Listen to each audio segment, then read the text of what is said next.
Hello, this is Matt on the Moon Lambo channel, and the SEC strikes again. No one in crypto is safe from the SEC. Here's a headline from CoinDesk. U.S. government sues decentralized content platform LBRY, or LBRY for short, over $11 million in token sales. So they're getting the special treatment that was given to Ripple by the SEC as well. And this video, I'm going to be sharing with you comments from 3 lawyers that are within the XRP community who have, to this point, commented on this. Now, this story has not been out for that long, so I'm sure there's going to be more to say on this in the coming days. But as I go through this, you will see that there are some interesting parallels between what's going on here as well as what's happening with Ripple. And you know what's even more fascinating, perhaps, to me at least? Wait till I show you what happened to regarding the price action of the coin, LBRY's coin. Wait till you see what happened to the price of LBRY's coin, which is, excuse me, they call the coin LBC for short. The coin is LBC. And so, look, I'll just say, with so much drama in the LBC, it's kind of hard being Snoop D-O-double-G. And that's something that I think even the SEC would agree is congruent with reality. I think even they would not dispute that fact. Lots going on here. Now, before we go further, I do want to be clear that I don't have a legal or financial background of any kind. I am not offering financial advice, and you definitely should not buy or sell anything because of anything that I say or write. I'm just an enthusiast who enjoys making YouTube videos as a hobby on topics such as Ripple, XRP, and other crypto-related stories. But let's jump on in now. Attorney Jeremy Hogan. I'm sure many of you are familiar with him at this point. He runs the YouTube channel Legal Briefs, and he's been providing all sorts of insight, which is very valuable to XRP holders. And he wrote the following. Just today, the SEC filed another lawsuit against a cryptocurrency company, LBRY Inc., and the LBC coin. Ripple wasn't the first and won't be the last. The whole industry is at risk. And in going through their document here, I didn't literally read the whole thing. I skimmed it, though.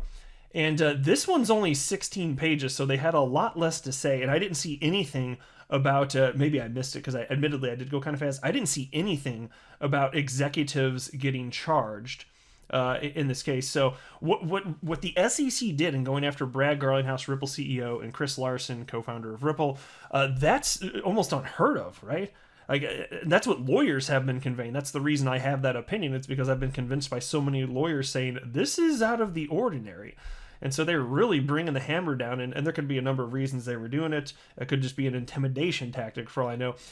But as far as what they're asking, well, I'll get to that in just a little bit in the video here. But it just reminds me of what's the treatment again that has been given to Ripple here. Here's another lawyer within the XRP community, Arturo Portilla. He describes himself as a Mexican tax and fintech lawyer. And in response to Jeremy Hogan's tweet, he retweeted that and wrote, "Yet the so-called crypto advocacy groups don't think the Ripple case has any degree of relevance for the industry." Yeah, and I put out a video, it may have been like 6 or 8 weeks ago at this point, highlighting a bunch of comments that were made by, it was probably a lot of it came from John Deaton, another attorney who I'm going to bring up here in just a second. But there's just this highlight. Oh, no, I actually take it back. It was Arturo. I remember this. It was Arturo Portilla. It's just been a while since I thought about this. But he highlighted all the entities that he could find in the world of crypto and blockchain, and how they had, like, you can think of like lobbying types entities that speak from a legal perspective and try and protect companies from a legal perspective. And he just highlighted just entity by entity how they're just silent on what's happening with Ripple, as if things don't go well for Ripple, as if they're not going to be coming knocking on the door of every single other crypto project on the planet here. And so Arturo Portilla wrote, "Yet the so-called crypto advocacy groups, again, don't think the Ripple case has any degree of relevance for the industry." Now, here's the thing about it, and Jeremy Hogan cited this as well. I saw it in a video very recently, where actually I think it was when he was getting interviewed by Tony on the Thinking Crypto YouTube channel. He said, "Look, what if XRP is a security today, then what the hell isn't?"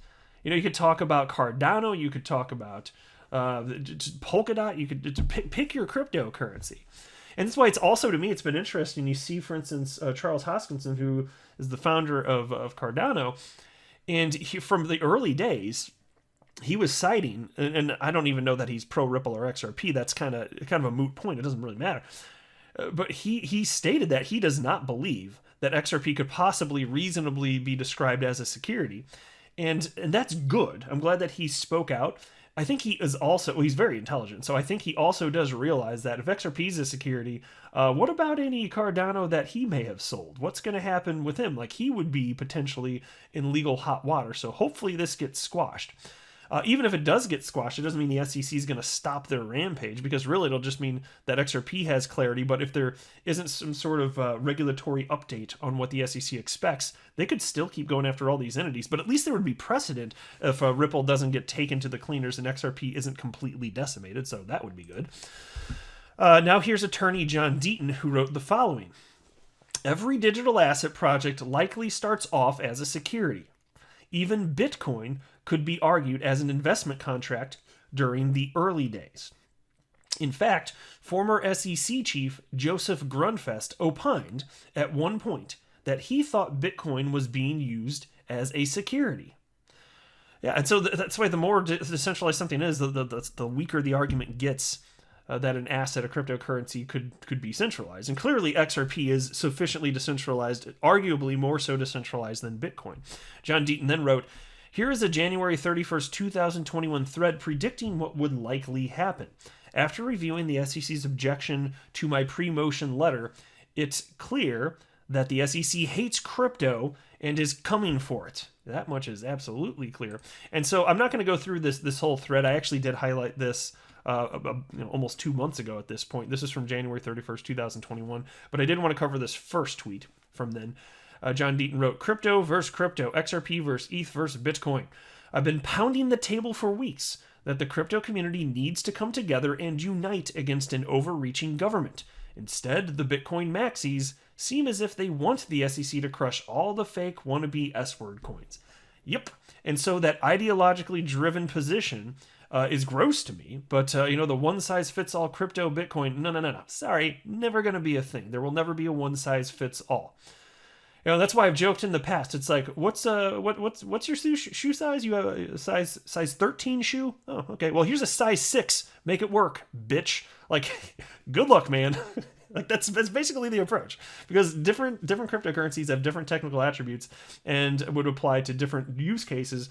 And also, with coins being launched all over the world, different people have different incentives just based on who's backing what. There's so many reasons. There could be geopolitical reasons. There's tons of stuff at play here. And I think there's just going to be one cryptocurrency to come in and displace not only all other cryptocurrencies, but all fiat currencies around the world.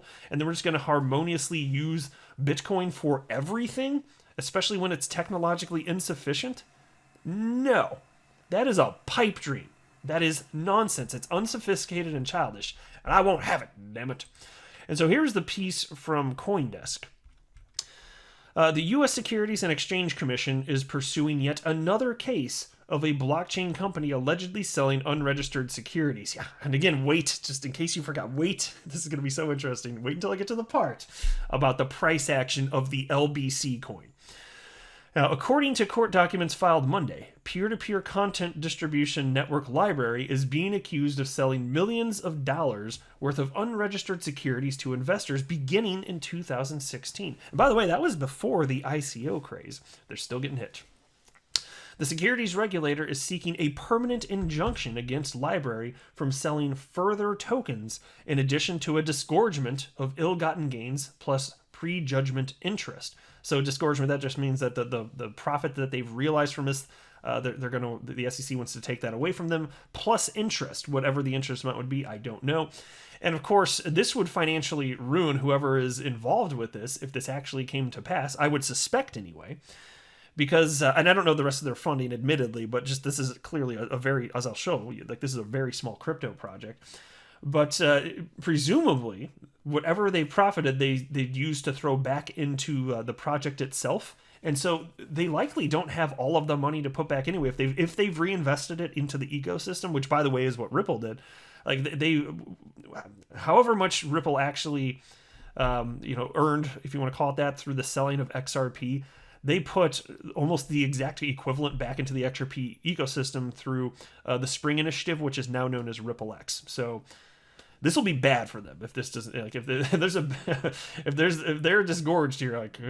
Now, if they're allowed to continue selling their LBC token moving forward, if they are allowed, there could still be a path forward. But without that, they're probably going to be financially wrecked. If I just had to guess, while admittedly having not dug in deeper, just seeing how small this crypto project is, I'd be scared. Anyway, the SEC says the securities were sold in the form of library credits, which is LBC for short, which were communicated to investors as being used to fund Library's business and build its product, according to the document. Library is an open source protocol allowing participants to post content without fear of retribution. The SEC says LBC tokens were sold as investment contracts in exchange for US dollars and other non-monetary contributions. And so I saw this tweet from Library. This is their official Twitter account, LBRYCom. There you go, at LBRYCom, that's the Twitter handle. And they wrote, "Help us save crypto. The future of crypto in the United States is at risk. The SEC are suing us and saying LBC is a security. It's not." And so I can't speak to whether or not it is a security, was sold as a security. There will be plenty of time to dig in deeper and talk about these things in the coming days and weeks. There was already more than enough to talk about for this video. But even just setting that aside, so look, they started this website, helplbrysavecrypto.com. And the message here, it's going to remind you of exactly what's happening with Ripple. So check this out. Help Library save crypto. The SEC doesn't understand blockchain. That's an understatement. The claims made in SEC versus Library would destroy the United States cryptocurrency industry. What have we in the XRP community been saying for months? And so I said it with that tone. That's not against them. I'm glad that they're speaking out. I'm just saying it with passion. That's all. And then they write, so here, little subheading, what's the big deal? The entire blockchain industry is at risk in the United States. Big tech and Wall Street would have more power and many people could lose their jobs. The SEC is advancing an aggressive and disastrous new standard that would make almost all blockchain tokens securities. Classifying all actively developed blockchain tokens as securities will be a bureaucratic nightmare for United States residents and businesses operating in the United States. Under this new standard, almost any token is a security, including the previously safe Ethereum. Guys, this is exactly what we've been saying. And by the way, so even though William Hinman, a former director of the SEC, stated that Bitcoin and Ether are Ethereum safe, nothing about that was legally binding, and there are different people in charge of the SEC right now. So if you think Ethereum's safe, you might want to think again. You are not sitting pretty, not necessarily. And then they write, the nature of technology is that it is never finished. This change will make it much harder for startups to form new blockchain companies, cause massive job loss, and stunt the development of a critical new technology. All the while, big tech and Wall Street prosper. A lot of that does sound similar to what we've been saying, does it not? And so I got to speak out against this in a general sense. And so having not done sufficient research to have my own opinion on whether or not Library did something wrong, they may or may not have. If it ends up being the case that there's not a path forward for this company, even if they have to be disgorged and give those funds back, if there's not a path forward for them to continue with the adoption of their token, that I would probably have a big problem with. It's a virtual certainty, even without having done additional research to this point, highly likely. Now, of course, you do need to take into account certain factors, including decentralization, this or that. But I don't like what the SEC is doing in destroying blockchain and crypto companies. And what they're doing here, and I really wasn't familiar with them. But you can see here, this is their website. Library does to publishing what Bitcoin did to money. And so they have this website called Odyssey, which I wasn't familiar with, but it's basically a new YouTube. That's basically what it is, ODYSEE.com. And so I poked around on it very briefly, and it's kind of interesting. So there's some way to use the token for content creators to make profit, something like that. That's the gist of it, I think. Again, there will be more to say in the coming days and weeks here, but that's just my little peek into it to this point. And now as far as price, this is where it gets super interesting. So you know that upon the news of the SEC coming after Ripple, claiming that Ripple sold XRP as an unregistered security, the price of XRP tanked. It just plummeted. Going from memory, I think it was probably in the upper 50-cent range. It got down to as low as 17 cents, I believe. And it took a while for it to get back to where it is now, quite a bit actually. Now, here's the library credits coin, LBC for short, and it is tiny. The circulating supply, 521 million. Where's the market cap? Look at the market cap. That's what I wanted. 114 million with an M. Okay, so mind you, XRP is somewhere in the neighborhood of 25 billion right now. So this is like, it's like 100 times bigger than the market cap right now. And that's XRP. So XRP is 100 times bigger, more or less, right? That's not perfect math, I know that, but just to throw something out there real quick. Bitcoin is over $1 trillion. This market cap, now it just changed 141 million. Like that's nothing. It's a drop in the bucket. It's minuscule. Now the price, when you're talking about a market cap that small, there's not much liquidity. Also, that's typically what's associated with this, and so it's easy for the price to jump around a fair bit. As I record this, it's at 27 cents. Now, what happened when the news hit? Well, here's the chart over the last one day. And the price of LBC upon this news, it tanked about 20%. And then, and this is what's amazing, it rose back up to where it was.